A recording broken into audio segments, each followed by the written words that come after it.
बिहार शिक्षक बहाली पूरी तरह खतरे में, सुप्रीम कोर्ट का आ गया आदेश और के पाठक हो गए बिहार की गंदी राजनीति के शिकार।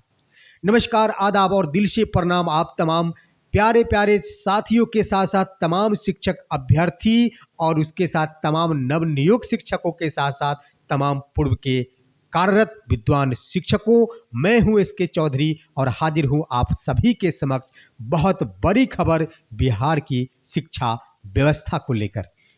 साथियों, आज का वीडियो बहुत ही अहम होने वाला है, इसलिए आप हमारे इस वीडियो के अंत तक अवश्य बने रहेंगे। हम इस वीडियो में बताएंगे कि आखिर के पाठक महोदय ने अपने पद से त्याग पत्र दिया, इसके पीछे का राज क्या है और इसका सही सच्चाई क्या है। साथियों, मैं आज के वीडियो में उसका खुले रूप से उजागर करूंगा। उसके बाद दोस्तों, कैसे चली गई है बिहार की दोनों टीआरई 1 और टीआरई 2 शिक्षक बहाली खतरे में, उसे भी आज के हम इस वीडियो में बताएंगे। साथियों, जिन्होंने अभी तक हमारे इस चैनल को सब्सक्राइब नहीं किए हैं, उनसे आग्रह होगा कि वो कृपया हमारे इस चैनल को निश्चित रूप से सब्सक्राइब कर ले। साथियों, आए दिनों सबसे बड़ी खबर ये रही है, बिहार के अपर मुख्य सचिव के पाठक महोदय अपना पद से त्याग पत्र दे दिए हैं। उन्होंने खुले तौर पर इस्तीफा नहीं दिया है, उन्होंने दूसरे वाक्यों में यानी अपना संपूर्ण प्रभार अपनी मर्जी से सौंपे हैं। इसके पीछे का क्या कारण है साथियों, वो हम बताने जा रहे हैं कि उनके चले जाने से हम यही कह सकते हैं कि के पाठक तो गए, लेकिन सब कुछ लेकर गए। साथियों, बहुत लोग के पाठक के सपोर्ट करते हैं तो बहुत लोग के पाठक का विरोध करते हैं, लेकिन जो सच्चाई है उसे उगलने में कभी पीछे नहीं हटना चाहिए और हम कहेंगे जो सच्चाई हो, क्योंकि के पाठक महोदय बिहार के ऐसे आईएएस अधिकारी रहे जिन्होंने बिहार की शिक्षा व्यवस्था को पटरी पर लाने की भरपूर कोशिश किया और पटरी पर लाकर सारी दुनिया को दिखा दिया। के पाठक महोदय का देन है कि आज की तारीख में शिक्षा माफियाएं जो जितने थे वो धरातल में समा गए हैं। और सबसे बड़ी बात की के पाठक महोदय ने तमाम पदाधिकारियों पर नकेल कसा, क्योंकि इससे पहले तमाम पदाधिकारी शिक्षा व्यवस्था की सुधार की ओर कदम नहीं उठाकर हमेशा वे उगाही की तरफ ही कदम बढ़ाते थे। इसी को समाप्त किया के पाठक महोदय ने, जिसका नतीजा हुआ कि वे गंदी राजनीति के शिकार हो गए। वो कैसे साथियों, तो हम आपको बता दें कि बिहार में इन दिनों हलचल मची है और के पाठक ऐसे अधिकारी थे जिन्होंने एक से बढ़कर एक नेक काम किए, लेकिन किसी के समक्ष झुकने का प्रयास नहीं किया और उन्होंने स्वेच्छापूर्वक अपना पद त्याग दिया है। ये इनकी मानो सम्मान और उनको हम दिल से सलाम करते हैं। साथियों, ऐसे पदाधिकारी धरती पर पैदा लेना चाहिए जो कि एक शिक्षा जगत को जमीन से आसमान तक लाया है और भविष्य में भी अपने अन्य विभाग में भी लाने का प्रयास करेगा।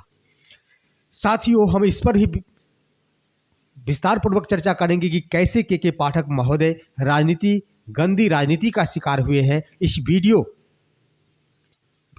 में आप बने रहेंगे, आपको निश्चित रूप से स्पष्ट हो जाएगा। साथियों, इससे पहले मैं आपको बता दूं कि आज की तारीख में सुप्रीम कोर्ट का नया आदेश आ गया है और जो आदेश आया है उसके अनुसार बिहार शिक्षक बहाली के दोनों टर्म टीआरई 1 और टीआरई 2 दोनों के दोनों टर्म पर खतरा मंडरा गया है और ऐसा न हो कि यह दोनों के दोनों शिक्षक बहाली रद्द हो जाए।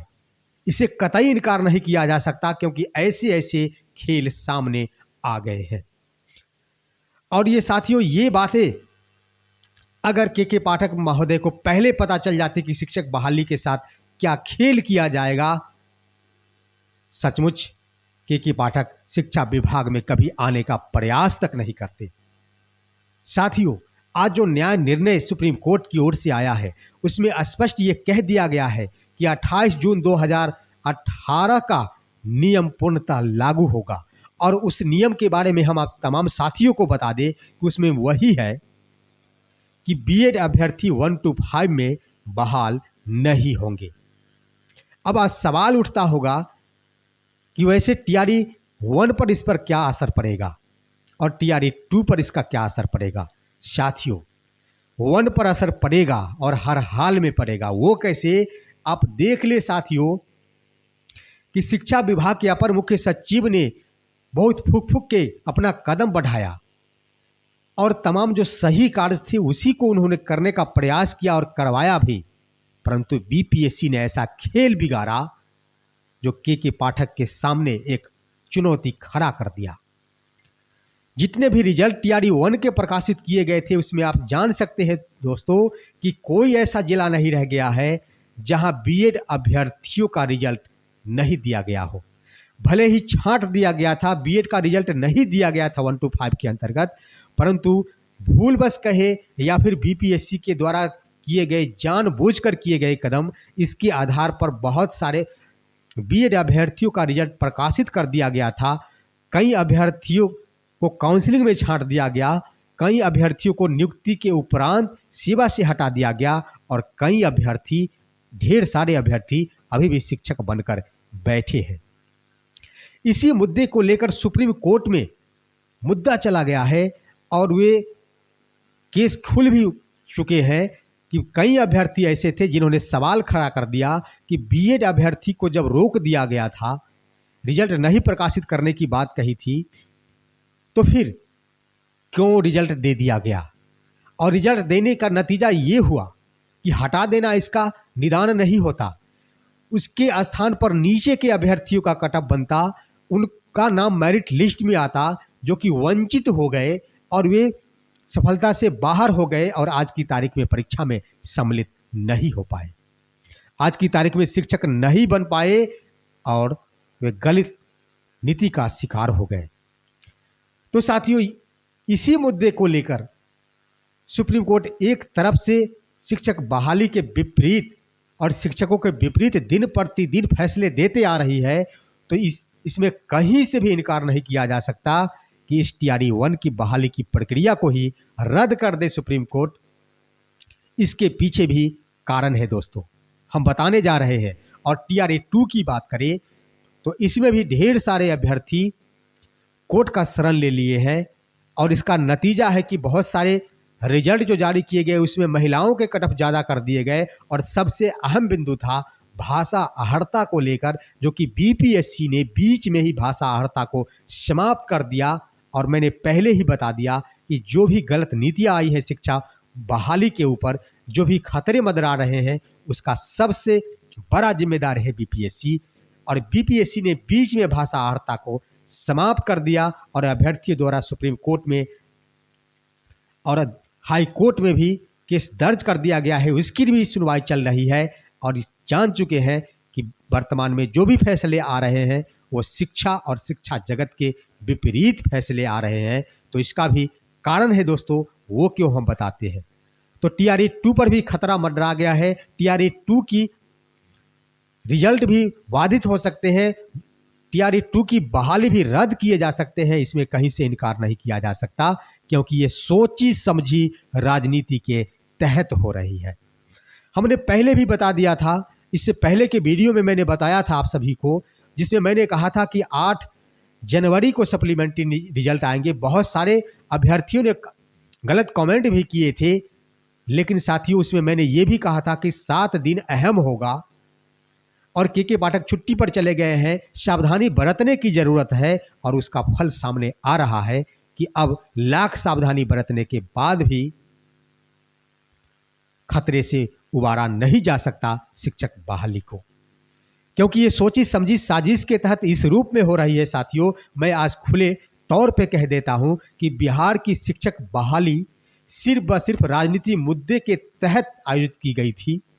ये आप सभी भी जान चुके हैं कि केंद्र का चुनाव जो सामने है, इसको देखते हुए बिहार में शिक्षक बहाली की प्रक्रिया अपनाई गई थी और केंद्रीय चुनाव का ही मुद्दा था, जिसके कारण डोमिसाइल नीति नहीं लागू की गई थी और तमाम देश से बाहर के अभ्यर्थियों को भी इसमें मौका दिया गया था, जिसका नतीजा हुआ था कि टीआरई 1 में 40% बाहर के अभ्यर्थी चयनित हो गए थे और 40% बिहार के अभ्यर्थी बाहर हो गए थे।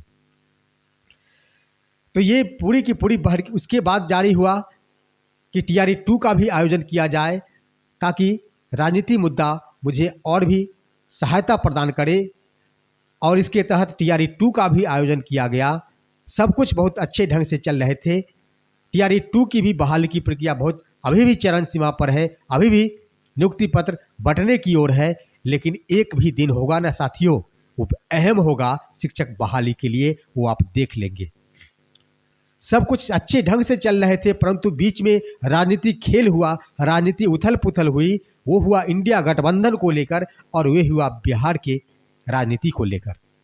आप सभी जान चुके हैं कि इन दिनों जो भी राजनीति हलचल मची है, उसके आधार पे स्पष्ट हो चला है साथियों, इंडिया गठबंधन को लेकर कहीं से भी आपसी सामंजस्य नहीं बैठ रहा है। और शिक्षक बहाली जब आपसी सामंजस्य इंडिया गठबंधन में नहीं बैठेंगी तो ये निश्चित है कि केंद्रीय चुनाव की ओर बिहार के महामहिम का ध्यान था और इसी के लिए उन्होंने TRE का आयोजन किया था। अब उनको पता हो चला है कि अब इंडिया गठबंधन नहीं चल पाएगी, हमारे अपनी महत्वाकांक्षा नहीं पूरी हो पाएगी, तो निश्चित है कि इस पूरे के पूरी बहाली प्रक्रिया को स्थगित करते हुए रद्द कर दिया जाए। बस इसी राजनीति का शिकार हो चले हैं के पाठक, जिनके ऊपर दबाव डाला गया कि तमाम जितने सीटों पर बहालियां की गई है, अधिक से अधिक अभ्यर्थियों को अपनी सेवा से बाहर करने का विकल्प ढूंढा जाए। ये बहुत बड़ा दबाव था उनके ऊपर और उन्होंने इस चीज को एक्सेप्ट नहीं किया, क्योंकि बढ़ चढ़कर शिक्षक बहाली में उन्होंने मदद की थी और अपनी भूमिका निभाई थी। उन्होंने प्रोत्साहित किया था शिक्षक अभ्यर्थियों को, परंतु जब उनके ऊपर दबाव दिया गया कि चाहे जैसे भी हो, अब शिक्षक बहाली में अधिक से अधिक अभ्यर्थियों को छांटा जाना चाहिए, कम से कम बहालियां रह जानी चाहिए, जिसे उन्होंने स्वीकार नहीं किया और उन्होंने अपने पद से इस्तीफा दे दिया और इस शिक्षा विभाग को छोड़ दिया। तो साथियों, ये सच थी और यही सबसे बड़ा कारण है बिहार के शिक्षक बहाली का। और सबसे बड़ा नतीजा आप देख सकते हैं कि आज की तारीख में सुप्रीम कोर्ट का भी न्याय निर्णय आ चुका है। इसके आधार पर अब BEd अभ्यर्थी जो कि छठे चरण के अंतर्गत 2022 में बहाल हो चले हैं, क्या भगवान उनको बचाएंगे या नहीं बचाएंगे, ये बहुत बड़ा मुद्दा है, क्योंकि राजनीतिक दृष्टिकोण से तमाम अभ्यर्थियों की जिंदगी के साथ खेला गया है, उनके भविष्य के साथ खिलवाड़ किया गया है। साथियों, तो आप सभी जान लिए कि गलत राजनीति का शिकार हो गए के पाठक महोदय। इसके अलावा भी महोदय बहुत बड़ी चुनौती का सामना किए हैं उन्होंने। बिहार में एक से बढ़कर एक कदम उठाए हैं और कोई भी गलत कार्य नहीं होने दिए। इसके लिए वे बधाई के पात्र हैं और उन्हें हम दिल से सलाम करते हैं।